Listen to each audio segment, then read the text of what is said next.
Hi, my name is Sandra. I'm an organizer with Extinction Rebellion, SF Bay Area. Hi, I'm Leah Redwood. I'm also an organizer with Extinction Rebellion, SF Bay Area.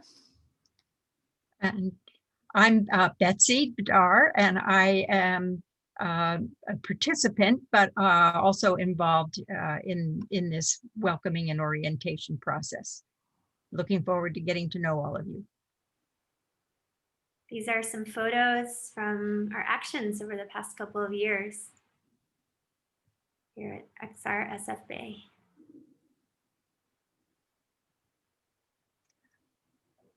Welcome to the orientation call. Today we're going to talk about the philosophy behind Extinction Rebellion, our values and principles, and our motivation and strategy. Starting out with our philosophy, which is centered around regenerative culture. The reason that we are here in organizing with Extinction Rebellion is because we feel that we have no other choice. These systems that are destroying the planet, that are creating inequality, are way out of control, and we're past the tipping point. And so we feel that it's time to take action because it is our responsibility for now and future generations. And we're really out of time in terms of climate change. Our culture is regenerative, which means that it heals itself. We heal ourselves, we heal each other while we're taking action to heal the planet.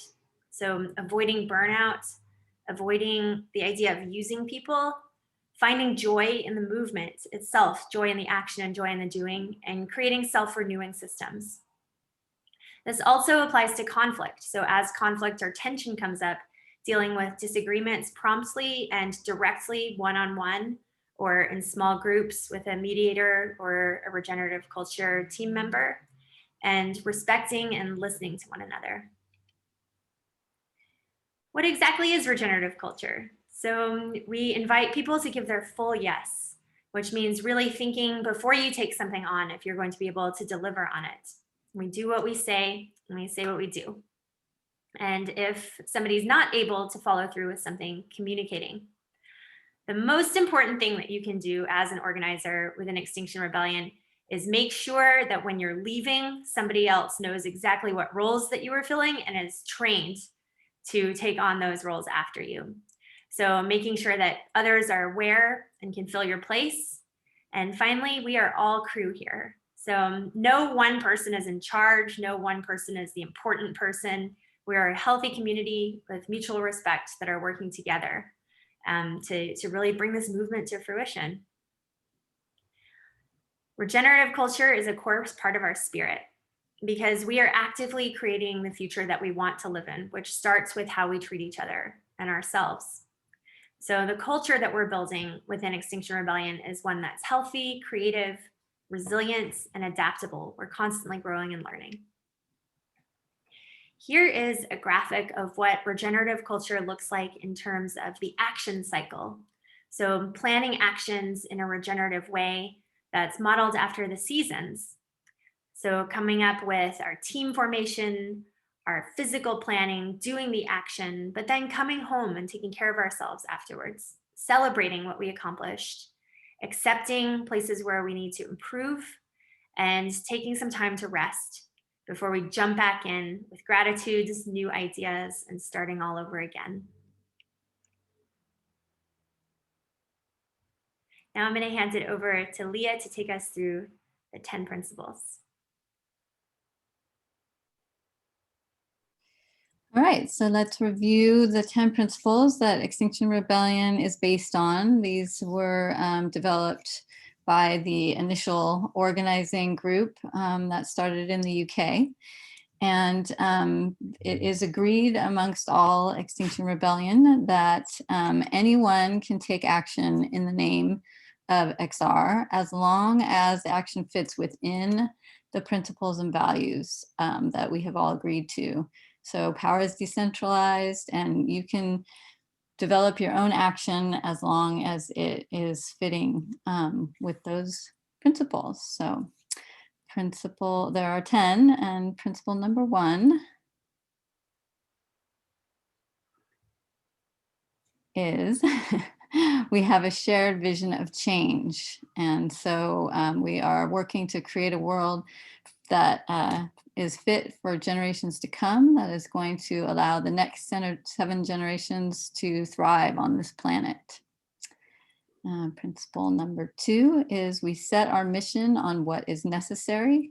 Right now, we are going through what's called the 6th mass species extinction, and that is the first mass extinction that was created and caused by one species on the planet, which is us. And so we are doing our best to take steps to avert the most horrendous trajectory for our civilization and all beings on it.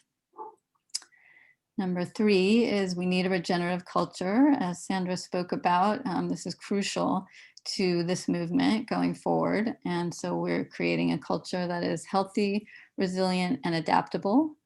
And more than being a network of activists, we seek to find ways of being and doing that support positive change. Principle number 4 is we openly challenge ourselves and this toxic system. We step out of our comfort zones to try and bring about the change that we need. We see that what's happening right now is deeply unjust, and that some of us need to use our privilege and resources to step in and do open civil disobedience and direct action to make the necessary change. Principle number 4, we value reflecting and learning. We're following a cycle of action, reflection, learning, and planning, as Sandra covered. And we are doing experiments that we are going to learn from, and then looking back on them and seeing what worked well and what didn't, and reviewing that, debriefing, and having ongoing questioning and reflection to learn from each action that we take. Principle number 6 is we welcome everyone and every part of everyone. We work actively to create safer and more accessible spaces.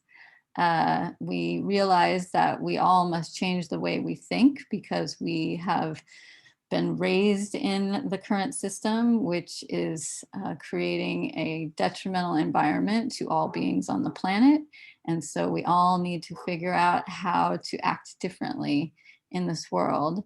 And it doesn't mean that that means that we accept any kind of abuse or inappropriate behavior within our spaces, but we build inclusion and work to make sure that everyone has a voice.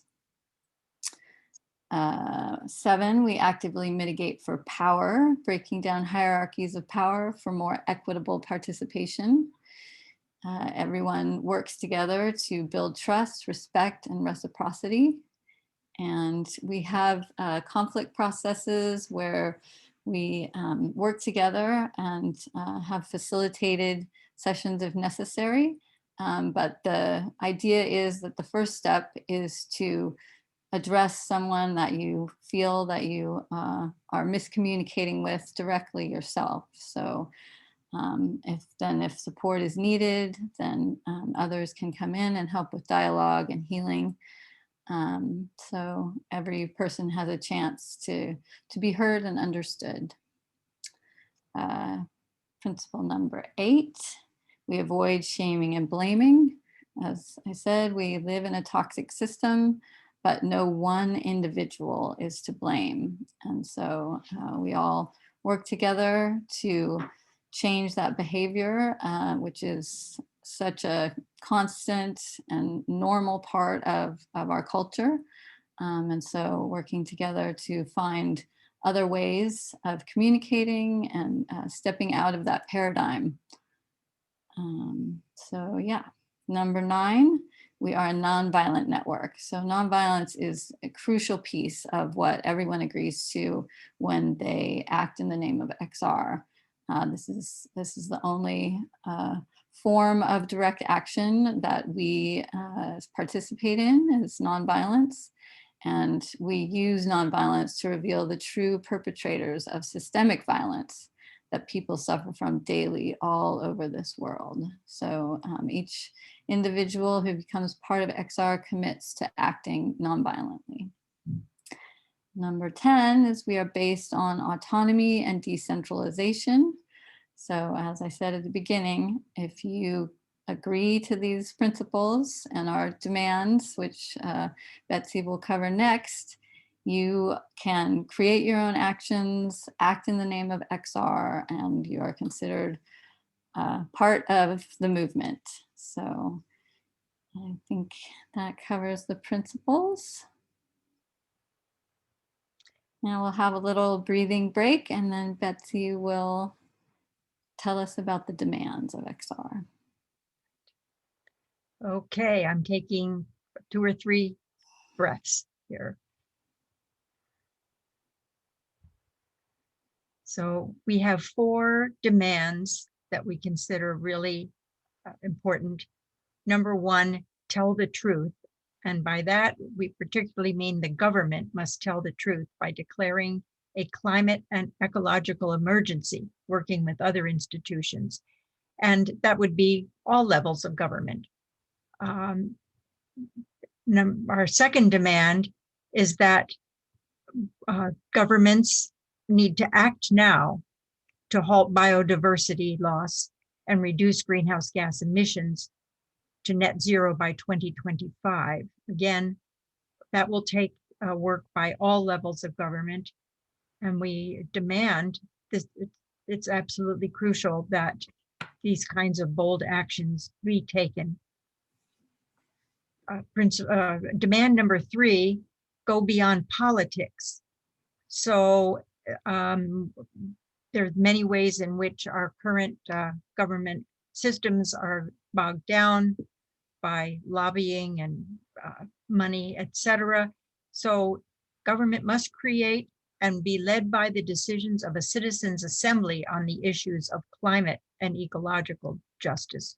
We need a system that kind of works around the problematical parts of our official government and brings the voices of the people into the forefront. And our 4th demand is for climate justice.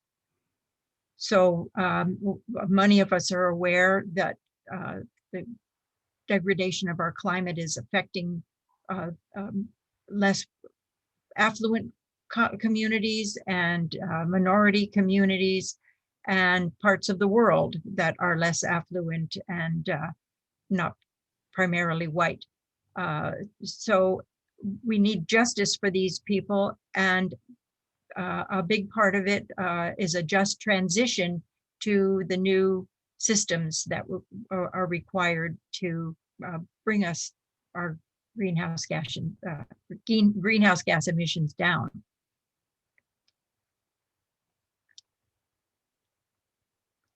So we are organized, we organize ourselves in self-organizing systems, or the SOS form, or self-governance. So we use consent for decision-making. Everyone has to consent that something we decide to do is good enough for now and safe enough, ethically correct enough for each person to consent to participation.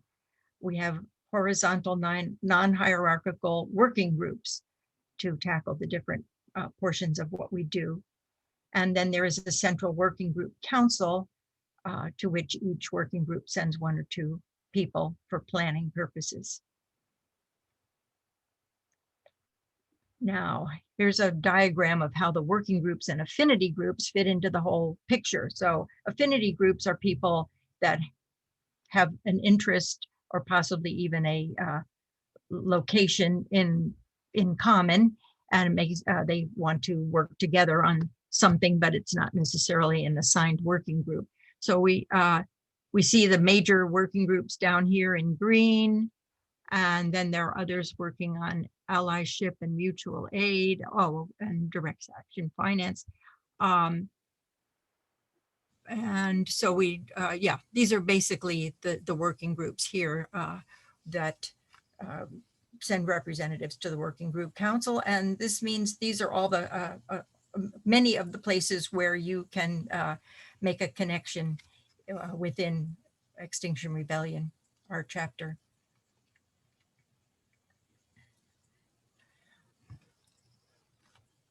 So this is a diagram of how the chapters kind of fit together and work together. The final touches are being put on a new structure for the XR US national team. And you'll see that in green over here.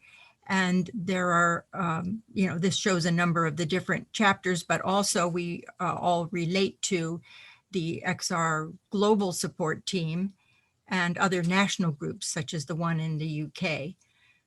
So that's, to me, an exciting element that we're part of an international group organization. And I'll pick it back up here to talk about our strategy. The first component of our strategy is direct action. And it is based on a long history of nonviolent direct action, or NVDA for short.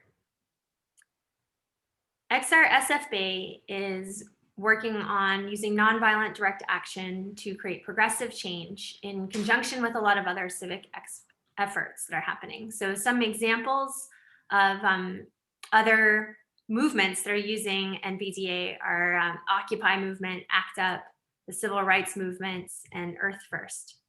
So we'll look at a case study from ACT UP.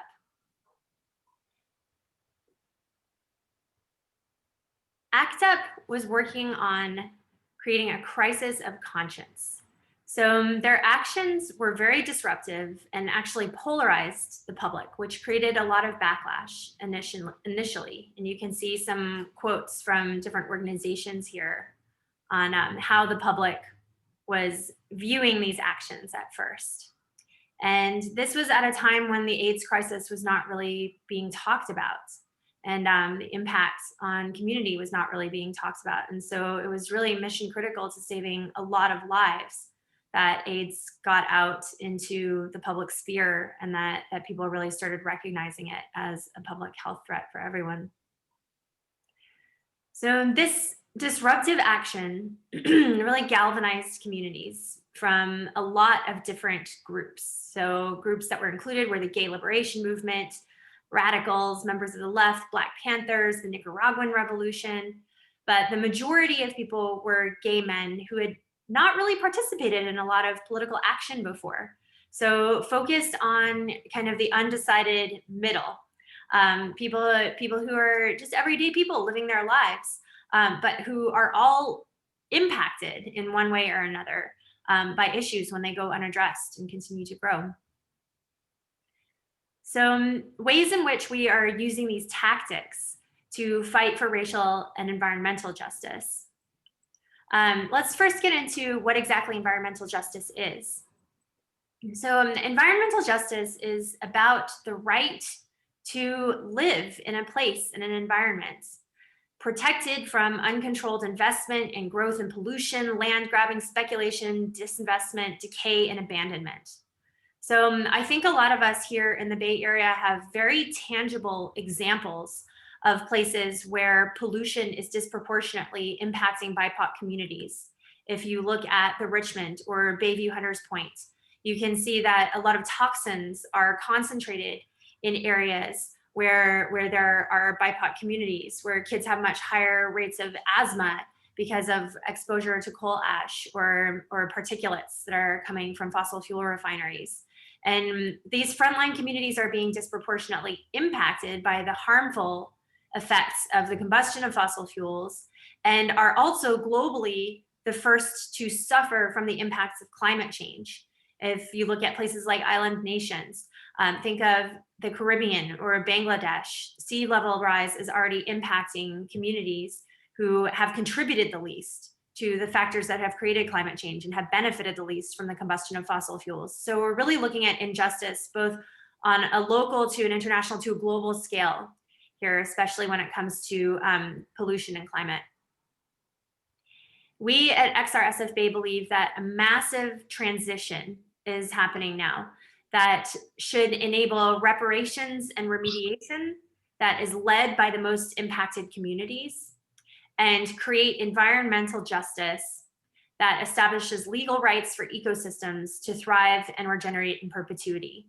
So creating rights for nature, respecting the rights of every human being on planet Earth, and creating a future where every individual and every creature can achieve their highest potential and are not limited by where they grew up or do not have resources taken away from them because they were born into a certain situation. We also are fighting to repair the ongoing effects of ecocide. So this term is really important, and it's being used with increasing frequency now, where ecocide, genocide actually as a term wasn't globally recognized until the 60s or 70s. And we needed a legal definition to hold leaders accountable who were killing off entire ethnicities of people. And so thinking about the genocide that's happening on a massive scale to environments, to entire ecosystems, to species, as Leah mentioned, we're living in the 6th mass extinction, and to human beings who are being impacted by climate change today, right now. We need to first recognize, we need to hold our governments and institutions accountable, and then we need to repair and regenerate the impacts of ecocide. We believe that pursuing environmental and racial justice is really central and vital to the success of the climate movement. So this is what we mean when we say just transition, a transition that is driven by the people who are most impacted, and that really holds those values central to all of our work. Now, getting a little bit deeper into policy analysis, Ian Haney-Lopez is a researcher who's done a lot of work around movement building and race politics. And in his work, he has identified that 3/5 of Americans, the majority of the population, are not really far right or far left. They're not staunch progressives or conservatives. So this is basically the middle, the influenceable middle that can be swayed in either direction. And some of the code words that the right has used, especially over the last administration, to scaremonger this middle group of persuadables, are phrases like Americans demand law and order, or welfare queens, extremist Muslim immigrants, these dog whistle terms that are basically coded racial epithets or racist slurs. And studies show that messages acknowledging that racism is actually a class weapon that's being used to divide us, and that we all need to stand together, all classes, people of all colors and all ethnicities need to stand up to fight back against special interests controlling politics, against moneyed interests driving the rich-poor gap further and further apart, and people who are utilizing and exploiting the financial system only for their own personal gain is the only way that we're really going to win in terms of movement building. So better than staying silent on race, the best way to defeat coded racism is to call it out. So here's a sample message of what it would look like to actually speak truth to power and say something that's the opposite of dog whistle politics.